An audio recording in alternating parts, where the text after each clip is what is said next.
গত 8 দিন আগে একটা ভিডিও দিয়েছিলাম ধানের বীজের অঙ্কুরোদ্গম বার করার ভিডিও আপলোড করা ছিল।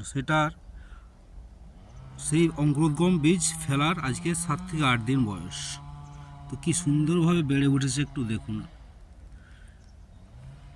এদিকটায় কোনো রকম খড়ের ছাই দিইনি, আর একদিকটাতে খড়ের ছাই দিয়েছি, ওটাও দেখাচ্ছি। ওটাও খুব সুন্দরভাবে বেড়ে উঠেছে। এই দেখুন, এদিকটায় কিছুটা খড়ের ছাই দিয়ে ঢেকে দিয়েছিলাম।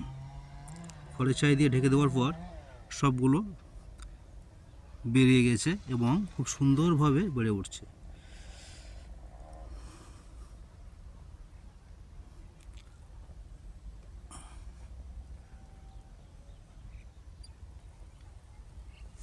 বাদ নেই, পুরোটাই বেরিয়ে গেছে, বলা যায় 100%ই বেরিয়ে গেছে বীজ।